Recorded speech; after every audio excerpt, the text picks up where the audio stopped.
आज का किस्सा मिला नसरुद्दीन और एक हैरत अंगेज चोर का है। रिवायत में आता है कि एक जमाने में एक छोटा सा कस्बा था। इस कस्बे की गलियां तंग थीं, घरों की दीवारें मिट्टी की थीं और लोगों के दिल कुशादा थे। सुबह की अजान के साथ यहाँ का दिन जागता था और इशा की तस्बीह के साथ सो जाता था। यहाँ हर शख्स दूसरे को जानता था, हर दरवाजा दूसरे के लिए खुला था और हर दस्तरख्वान पर पड़ोसी का हक था। इसी कस्बे में मिला नसरुद्दीन रहते थे। मिला साहब कोई बादशाह नहीं थे, कोई अमीर कबीर नहीं थे। वो एक सादा इंसान थे, मगर उनकी सादगी के अंदर हिकमत का एक समंदर लहराता था। उनकी पगड़ी हमेशा जरा टेढ़ी होती थी। उनकी आंखों में एक चमक रहती थी जो बैक वक्त शरारत और दानाई का मिला जला अक्स थी, और उनके होठों पर एक ऐसी मुस्कुराहट रहती थी जैसे वो कोई राज जानते हों जो बाकी दुनिया से अभी छुपा हुआ हो। लोग उनके पास अपने उलझे हुए मामलात लेकर आते और सुलझे हुए दिल लेकर वापस जाते। इन्हीं दिनों कस्बे में एक शख्स रहता था जिसका नाम जफर था। जफर के हाथ मेहनत के लिए बने थे, मगर उसका दिल मेहनत से भागता था। इसकी आंखें दूसरों के घरों की तरफ उठती थीं।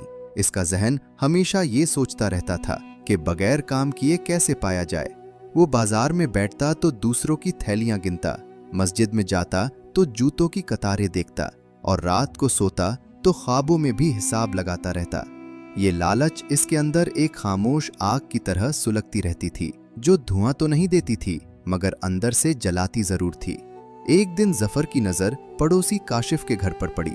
काशिफ एक सीधा सादा किसान था जिसने सालों की मेहनत से एक मोटी भैंस पाली थी। वो भैंस काशिफ की कमाई का जरिया थी। इसके बच्चों का दूध थी, इसके घर की रोशनी थी। जफर की आंखें जब भी इस भैंस पर पड़ती तो उसके दिल में कुछ हिलने लगता, एक ऐसी खींच जो उसे अंदर से खा रही थी। और फिर वो रात आई जब जफर की लालच ने इसकी अकल पर पर्दा डाल दिया।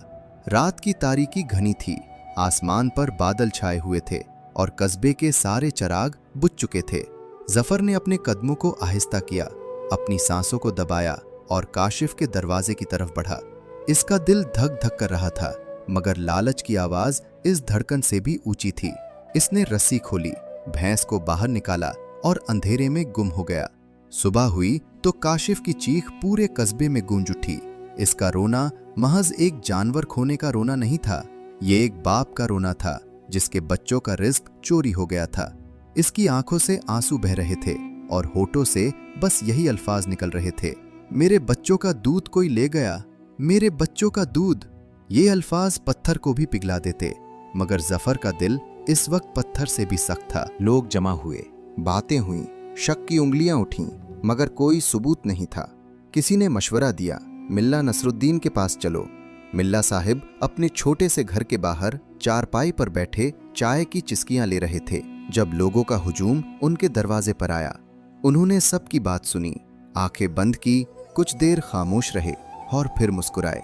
कल सुबह सब लोग बाजार में जमा हो जाओ, बस इतना कहा और चाय का आखिरी घूंट ले लिया। अगली सुबह पूरा कस्बा बाजार में जमा था। जफर भी वहां था, जरा पीछे खड़ा, चेहरे पर बनावटी फिक्र का नकाब ओढ़े हुए। मिल्ला नसरुद्दीन आए तो उनके हाथ में एक पुरानी टोपी थी। आज मैं तुम सबको एक तरीका बताता हूं जिससे चोर खुद अपना नाम बता देगा, मिल्ला ने आवाज बुलंद करते हुए कहा। इस टोपी को हर शख्स अपने सर पर रखेगा। ये टोपी जादुई है। जो शख्स चोर होगा उसकी टोपी एक बालिश पर जाएगी।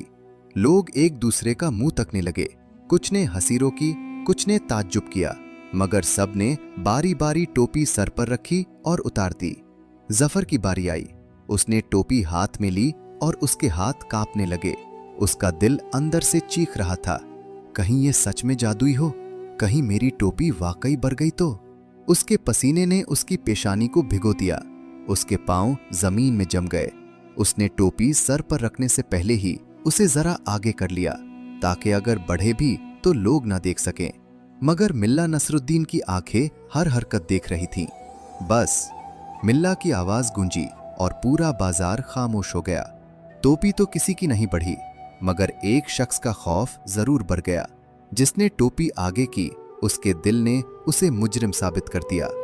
जफर के चेहरे से रंग उड़ गया, उसकी टांगें लड़ने लगीं। सारे कस्बे की नजरें उस पर जम गईं और वो निगाहें छुरियों से ज्यादा तेज थीं। कुछ लम्हे थे, बस कुछ लम्हे, जिनमें जफर की सारी जिंदगी उसके सामने खुल गई। उसने देखा कि वो कहां से चला था और कहां आकर खड़ा हुआ है। उसकी आंखों में पानी आ गया, ना शर्म के आंसू, ना पछतावे के आंसू, बल्कि उस दर्द के आंसू जो तब आते हैं जब इंसान खुद को आईने में देखता है और पहचान नहीं पाता। वो आगे बढ़ा और काशिफ के कदमों में झुक गया। मुझे माफ कर दो, मैंने बुरा किया, बहुत बुरा किया। उसकी आवाज टूटी हुई थी, जैसे किसी ने किसी पुराने बर्तन को जमीन पर पटक दिया हो और वो टुकड़ों में बिखर गया हो। भैंस वापस की गई। कस्बे के बुजुर्गों ने फैसला किया कि जफर काशिफ की 3 माह खिदमत करेगा, बगैर किसी उजरत के। ये सजा कैद की सजा से बड़ी थी, क्योंकि उसे हर रोज अपनी गलती के सामने खड़ा होना था, हर रोज उसे देखना था जिसे उसने तकलीफ दी थी। मगर इन 3 महीनों में कुछ और भी हुआ। जफर के हाथ काम में लगे तो उसे पता चला कि मेहनत में एक सुकून है जो चोरी में कभी नहीं होता। काशिफ के खेत में जब वो पसीना बहाता तो उस पसीने में एक लज्जत थी जो उसे पहले कभी नहीं मिली थी।